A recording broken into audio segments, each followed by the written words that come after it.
Hello, fellow travelers, and welcome to the Traversing the Stars podcast. How are my loyal listeners? Thank you for your continued support. And as always, hit that subscribe button, everybody. We have an amazing show for you because boarding the mothership is Kadeem Hardison. You know him as Dwayne Wayne in A Different World. He now plays Arlo in MoonHaven. Now come join me as we go traversing the stars. Hello, Mr. Hardison. Thank you for coming to the Traversing the Stars podcast. Thank you. The honor is 100% mine, sir. No, it's mine. Thank you so much.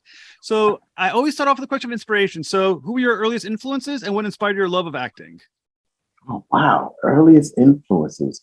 I guess going back to the early, as a kid, I watched a lot of television. And then my first movie idol was probably Bruce Lee. And television wise, it was Jackie Gleason, Art Carney, Tony Randall, Jack Klugman. Like those were my shows, like The Odd Couple and The Honeymooners. I lived in New York, so 11:30 at night when I was supposed to be asleep, I could turn on Channel 11 and have an hour of laughs right before I fell asleep. And then I think around the late 70s, Starsky and Hutch hit. And that's when I knew I want to do that. I want to pretend to have a different life and chase the bad guys or the good guys. And at the end of the day, nobody's getting hurt. There's no real gunfire. There's, have cool conversations with my partner riding in the car. And yeah, and comic books helped also. They kind of expanded my imagination. And I loved reading comics because I could make all the voices. And it was action. It was all about expanding your imagination as far as you could go. But it pretty much started, Bruce Lee was a huge influence. Muhammad Ali was a huge influence. Eddie Murphy was probably, once I got in my, teenage years, Eddie Murphy was the guy. He created the not even doorway. He created the freeway for all of us to come and ride on and come in. So yeah. Now I read your mother is Beth Ann Hardison, who was a pioneering runway model and who advocated for diversity in the fashion industry. So Absolutely. She was already in her own way a celebrity as well. So when you said you wanted to be an actor, what was her opinion? Was it be careful of Hollywood? Was it go for it? Bigger dream, the better? Yeah, well, shoot, she was pushing me from the time I was 6 or 7. Like, what do you want to do with your life? I don't know, 6 years old, but you got to know what you want to do with your life. And to get her off my back, I was like, I want to be Spider-Man. She was like, okay, you want to draw Spider-Man? You want to be Spider-Man? And I was like, I can't really be Spider-Man. I'd fall. So yeah, let me draw Spider-Man. So then she put me in art school. And then I saw that, yeah, I'm not as good as these other kids. Let me be Spider-Man. All right. And she sent me to acting school. And then it stuck. It was like, once I got up there and started, doing it for real and realized, I used to watch a lot of television and I always thought I would have did that different. And that let me know that I was on to something. You know what I mean? I felt like I could have did that. I could have did that. I would have did that different. I wish they would have. I was always saying that when I was watching everything from commercials. Well, not The Honeymooners or The Other Couple because they were perfect. and not Starsky and Hutch because that was perfect. But everything else, I was like, I could do that. I could do that. So it was natural that she then said, we're going to acting school. And once I got up there, she's like, and now you have to take your little money that you whatever allowance and get you some headshots and send them out to all your agents or the agents and get you an agent and everything. So it was really, my job to pursue it more so than, all right, I know what to do. Boom, bang, boom. She was like, go to acting school, see if you really love it after putting some hard work. And then once you put in some hard work, take your own money and invest in yourself and see if you really still like the shit. Like, Well, like, okay. that sounds really smart. Like she was like, try it out first. But the fact that she trusted you enough to give you that shot to try it is a real sign of faith. Yeah. And the same with art. Like, when I said that was the ticket, she was like, okay, let's go. Let's see how you do. Try it all. She always encouraged me to try anything you want, anything I wanted, try it. Go for it. Just don't sit around and wait for something to happen. Go out there and get it because you can. Now, when you were younger, you said you were watching shows and thinking about how you would have done things differently. Was it just like instinctually you can just sense a false note? Was there something in the storytelling that you're able to just read that other people may not be able to read? Yeah. It was almost exactly like a false note. Like you hear a song and you hear, oh, he missed that note or he missed that note. You see something and was like, oh, that would have been funny if, or that would have been better if, and then your own sensibilities come into it. Yeah, and I may not have been right all the time, but I always believed that I could have did it better, or my take would have been different and interesting. It would have interested me, maybe not everybody else, but it would have interested me. So I was hell bent on finding my way to that box, so that then I could see, was I right? You know what I mean? And in a different world, and things before that gave me the place to show off and confirm or deconfirm. I don't think deconfirm is the word, but yeah, to confirm or defunct or debunk my whole theory.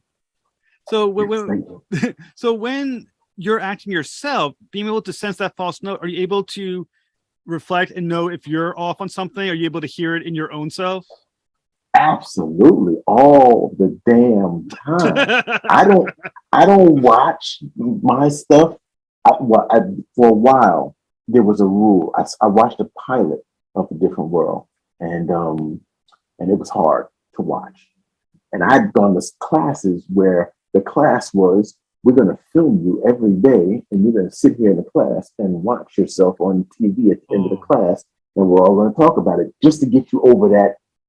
I can't watch myself on TV thing. So I thought I was broken of that. And then I saw the pilot of A Different World, and I was like, oh, shit.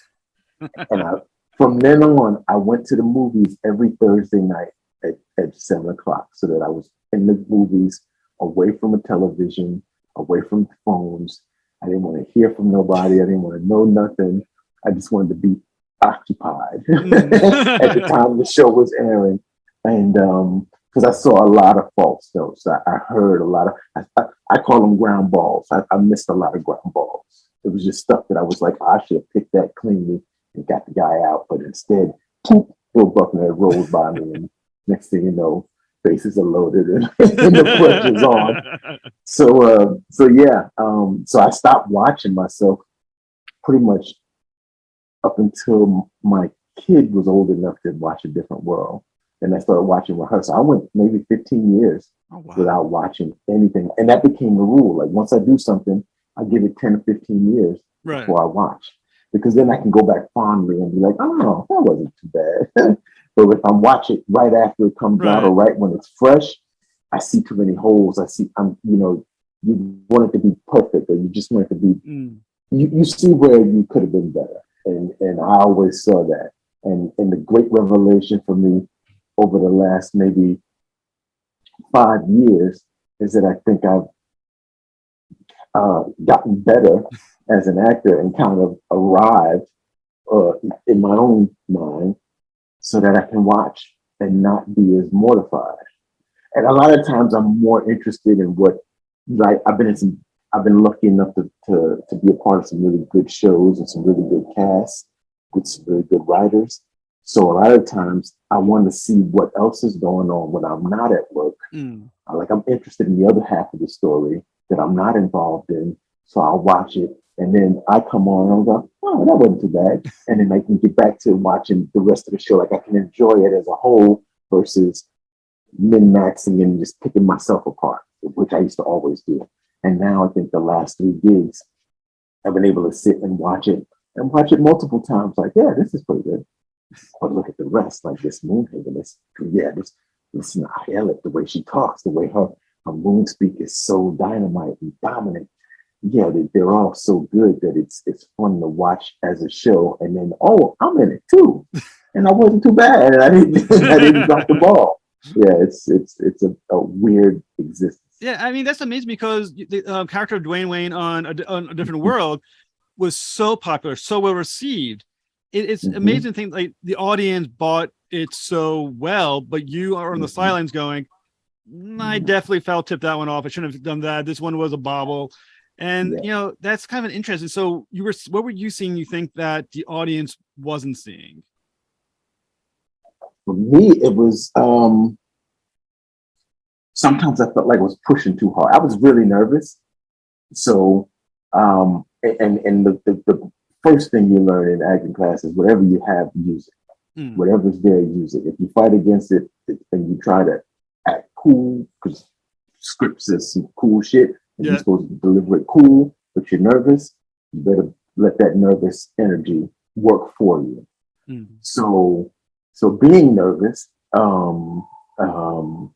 was lots of hands. Like it's for me. I always wanted to go back and watch the shows and go, okay, kids, acting 101 here. This is a nervous actor. When you see dude talking, he's doing all of this and he's talking like this and he's doing all these like he's miming. That guy is nervous. I'll calm down. It might take until the middle of the second season, but this whole first season, it may be a wash because I'm really nervous. And I wasn't nervous every second on set, but there were times where just the excitement of it all pushed me, and you gotta let it go. You gotta ride with it. That wave took me to some place that I wish I would have, I would have bent it and brought it back around and been like, okay, this is more grounded, and this is where I'd like to be. But sometimes it just pushed me off into something crazy. Like, what am I doing? What am I doing? There's a lot of that. So now that you're in MoonHaven, do you find yourself still having that same nervous energy when you're in a scene? Can you see it? No. Now, I'm 57. So, and I have a little trick. Like I've always been really good at remembering lines. I usually read the stuff and then I pick it up instantly. Read it once or twice, and with the sitcom, you rehearse a lot. You rehearse all week, so there was no ever drama about remembering lines. Sometimes you flub a line because your mind is moving faster than your mouth, but there was no real worry about that. And as I got older, I realized, I don't really need to know the lines as much as I need to know what I'm talking about. And if I know what I'm talking about, the lines will come. And it's usually, if it's well written, it'll make sense. Hello, how are you? I'm fine. How are you? Usually, that's basic. But if it's well written and you know the character and know what he's about and talking about, then when your scene partner says something, your response will be something very close to what's written. And then with a glance or no, I missed the word. Oh, okay, now I got it. And it's weird because it locks in. It's almost like it just, Dominic will say his line and I'll I'll listen. And then my response will make perfect sense because of who I know Arlo to be and how I know his response would be, what he's talking about, where we're going in this scene. So those scenes are all for all the stuff on MoonHaven. And plus, we're talking a different, strange moon slang, that I loved. So some of that was, I wanted more of that. I wanted to say more of the strange words like noggin, swirl, and tread, feel, and nay, and all of that stuff. All those words we have are so fun and so. Like you feel like they mean exactly what they mean, even though they're not the same in anything that we would know as Earthers or as real people. Now, but when you're in the scene with Dominic, you're about to do the dance for Bella. How badly did you wish you got to complete it? Were you thinking to yourself, can I just have one shot at doing the dance? I literally learned, like, I didn't know all of it, like all the way through, because it's, as you see, it goes on for a while. Once Elna does it, once little Martha does it it goes on for a while. I knew that I had about half of that dance down that I could have, because they didn't tell us how long they were going to let us go. Oh, really? So we had to be somewhat prepared. We knew in the script we were going to get interrupted, but how long are they going to let us go? And so I was ready. I really wanted to at least get a couple of movements in. Like, right. And they were 1, 2, and they were like, stop. I was like, wait, we didn't even we got the first and second movement, and then that was it. And I was kind of like, it was cute and it was funny and it was perfect timing, because she was, Bella, Emma's character, was mortified. So yeah, she needed to be rescued, but I was prepared to do about half the dance. Well, I was bummed out because it looked like you and Dominic were in perfect synchronicity. I was like, they got this. Absolutely. And we didn't rehearse together with it. Like, we learned to dance together a little bit, but then we never got together and were like, oh, we got to work on this dance. We got to just dance them all. Because he had other dances where he had to really kind of get into it. Mm-hmm. But we never got together to perfect it. We just, once it was time to go, we were in sync. Like season 2, it has to happen in season 2 now. Absolutely. Roisin was our choreographer, and she was fantastic. She choreographed a lot of movements in all the movement pretty much in the show. And she said, we're going to get you a dance. We get picked up, we're going to find a dance for you. I was like, okay, that's awesome. Yeah. So when you got the role of Arlo in MoonHaven, what were you told about Arlo, and how much of it were you given a sense of where his character arc was going to go? Peter, like, when I first read it, Paul does most of the talking in that scene. And I was like, oh man, all right, well, okay, I can fit in. And then Peter wanted to send me the script. Peter Acco is our creator, writer, executive producer. And he sent me the script, and then I read it and I was like, this is just so good. I didn't really care about how much I said or didn't say. I liked the idea so much that I knew I wanted to be a part of it. And then I think at one point, the deal was going to be like a 1-year deal where, who knows, we'll see what happens next year with Arlo. And then Peter talked to me some more. And then once we had our second meeting, he kind of felt like, you're a Mooner, you get this, you talk it exactly the way it's supposed to be talked. Yeah, we're gonna rework that whole thing. So Arlo kind of grew from that once he had me, and then he started writing towards me, because I think at the time when I auditioned, there may have been 2 episodes written, and then he had to do 3 through 6. So then he started, once he knew my voice, then he started writing to my voice. And yeah, geez, what was I told? I was told that he was kind of like the best friend that Peter had in college, like his writing partner, like they loved each other, and they weren't ashamed of it. It was complete and just unfiltered, uncensored. They just loved it. These 2 guys that had each other's back and cared about each other, and I was like, I can do that. I mean, it goes right back to Starsky and Hutch for me. Like, here I am, detective, kind of buddy cop, with just 180 years in the future on the moon. But yeah, so I was thrilled. I know he was a bit of a dreamer. I think we came up with the fact that he was a dreamer once we got there and started rehearsing, because all of the Mooners kind of identify as a seeker, a dreamer, a creator, all these different things. And for Arlo, they were like, "What do you think Arlo is?" And I was like, "I'm not sure."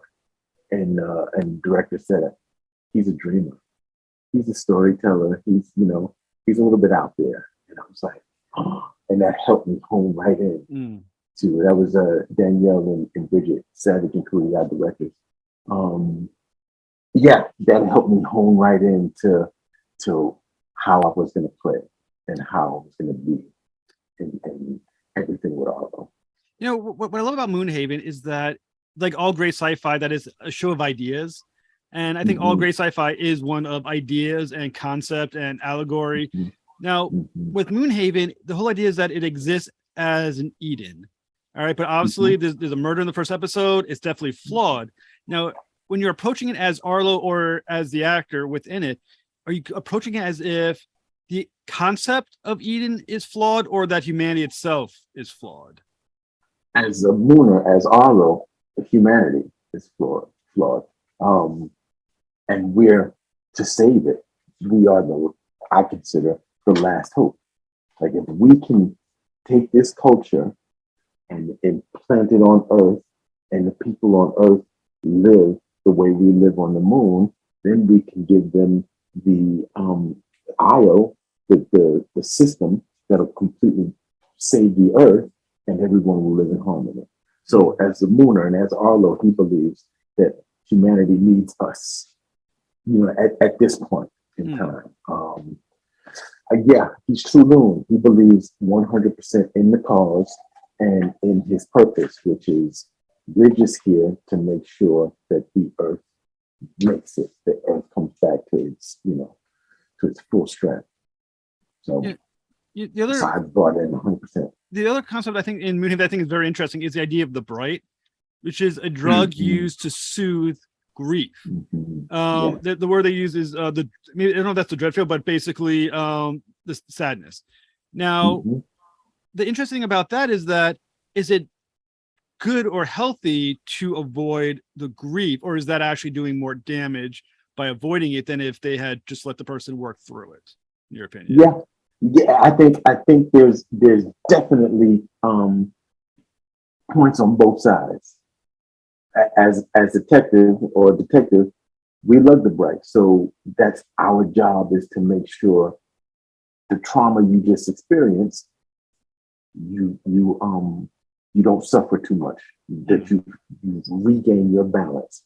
Because if you're out of balance, then I'm out of balance. So we are all one, and we have to take care of each other.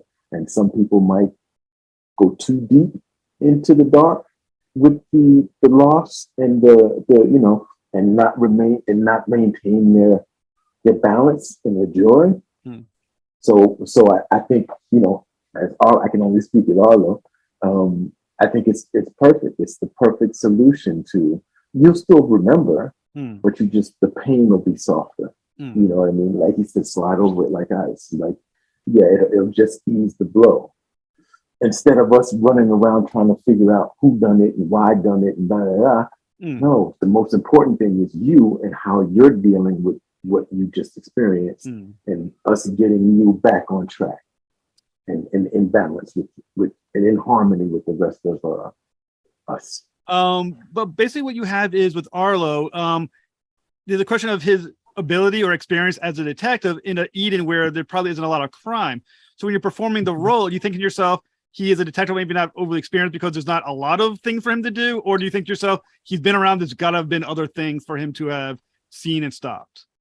Absolutely. Our detective bit is pretty much we point our chancellors and we push a button and it tells us everything. There's no detective work. We like, how long was she dead? Who cares? Like, yeah, I don't know. Whatever you want. Like, right. I push a button and it tells me everything. So dealing with crime as an Earther would is a challenge for Arlo and all Mooners, because that's not even the way we think. Our first concern should be, are you okay? You just lost your sister, you just lost your mom, you just lost something. Are you okay? But it is a little exciting to go out and actually do what because we read and learn and watch everything. Right. So we know about the earth, the ways, but we've never had a chance to practice any of it because it's not like that here. So here's an actual chance, which I think drives Arlo through the whole show, is the fact that, hey, I'm going to be Sherlock Holmes in this joint, and I'm gonna solve a crime the old way. And yeah, it's but he has no experience. He has no life experience with this. We don't witness murder or even that kind of stuff very often. So yeah. So MoonHaven is on AMC Plus. I know it got renewed from our second season. So when do you think the timetable is for us to catch the second season? In a perfect world, it'd probably be next year this time. I'm sure, the guys at AMC, they might want to, get it out as, keep riding the momentum. But I know that we shoot in Ireland, and it's we can't shoot there in the winter. You know what I mean? It's a utopia. And if we're freezing and blowing smoke out our mouths and walking around in the rain and the leaves are brown, it's not going to be quite the utopia we set up in season one. So we might have to, we have to let the winter pass in Ireland before we go back and get back on it. But yeah, it'll be good when it comes. Hopefully before, September, before fall. Well, Mr. Hardison, I look forward to seeing season 2, and thank you so much for. Thank you, Jeff. Thank you, Jeff. Thank you. You too.